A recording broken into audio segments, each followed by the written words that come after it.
اعوذ باللہ من الشیطان الرجیم بسم اللہ الرحمن الرحیم قد افلح من تزکی وذکر اسم ربہ فصلی صدق اللہ العظیم۔ سامعین و حاضرین، سورہ اعلیٰ کی ایک آیت آپ کی خدمت میں تلاوت کرنے کا شرف حاصل کیا ہے۔ اس میں ایک انسان کی کامیابی کا راز بتایا گیا ہے کہ ایک انسان کی کامیابی کس میں ہے۔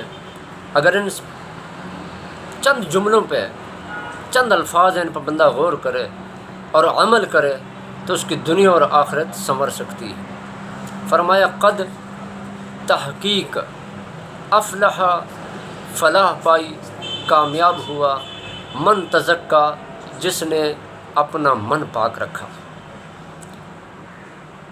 بے شک وہ پاک ہوا جس نے اپنا تزکیہ نفس کیا، وذکر اسم ربہ، وذکر اور ذکر کیا، اسم ربہ اپنے رب کے نام کا، فصلی پس نماز پڑھی۔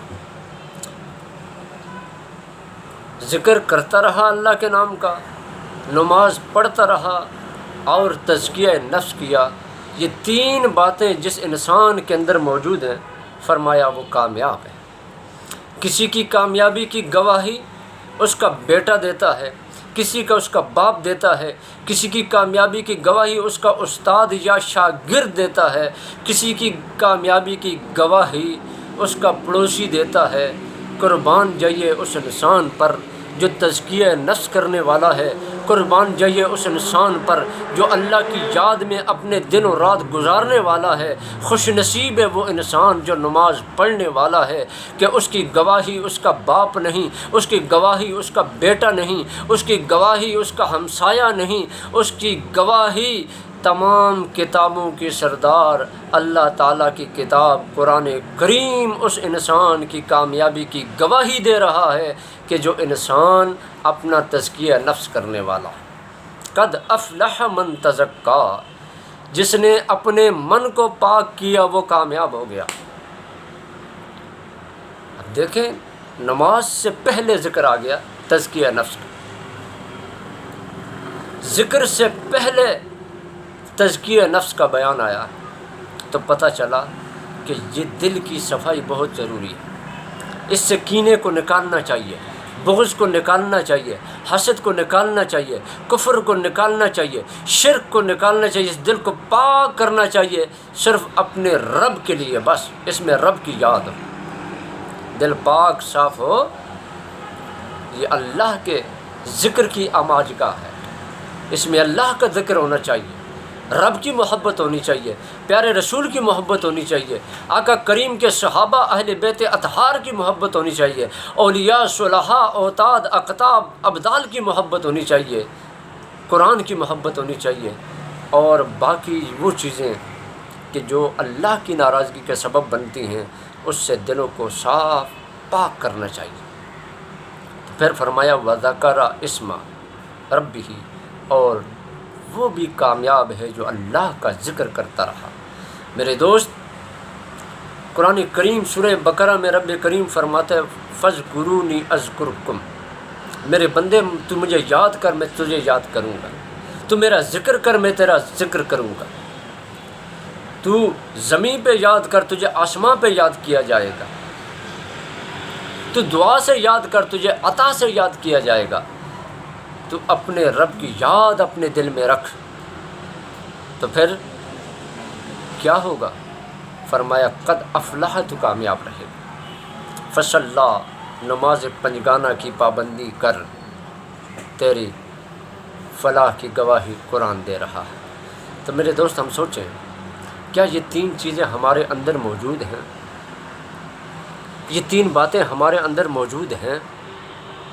تزکیہ نفس ہے ہمارا، بغض اس میں ہے، کینہ ہے، نفاق ہے، تو پھر تو ہم کہیں اس دل کو صاف کرنا ہے، پاک رکھنا ہے۔ پاک ہو گیا، صاف ہو گیا، اللہ اور اس کے رسول کے لیے اس دل کو پاک و صاف رکھیں۔ اب پاک اور صاف ہو گیا، پھر اللہ تبارک و تعالیٰ کا ذکر کریں، پھر نماز پڑھیں، پھر آپ دیکھیں نماز کا لطف بھی ملے گا، پھر آپ کو اللہ کے ذکر کا لطف بھی ملے گا، پھر ایک زندگی کا سکون بھی ملے گا۔ لیکن اگر دل کی صفائی نہیں ہے تو یاد رکھیے گا اس میں حسد ہے، تو پھر انسان کڑتا رہے گا، مرنے سے پہلے مرے گا، یعنی بے چین رہے گا۔ پیسہ ہے مگر بے چین، مال ہے مگر بے چین، دولت ہے مگر بے چین، اولاد ہے مگر بے چین، گھر ہے مگر بے چین، گاڑی بنگلہ ہے مگر بے چین۔ اس کی وجہ کیا ہے؟ قد افلح، تجھے چین مل سکتا ہے، اطمینان مل سکتا ہے، سکون مل سکتا ہے کہ تو اپنے من کو صاف کر، وذکر اسم ربہ، اور ذکر کرتا رہے اپنے رب کے نام کا۔ الا بذکر اللہ تطمئن القلوب، یہ اللہ کا ذکر ہی دلوں کو سکون بخشتا ہے۔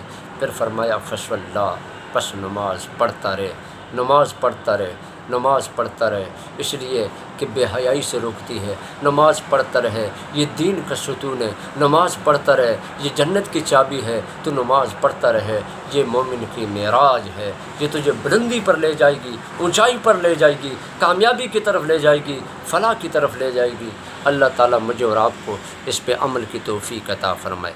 قد افلح من تزکا، تحقیق کامیاب ہوا وہ جس نے اپنا تزکیہ نفس کیا، وذکر اسم ربہ، اپنے رب کے نام کا ذکر کرتا رہا، فصلی، پس نماز پڑھتا رہا۔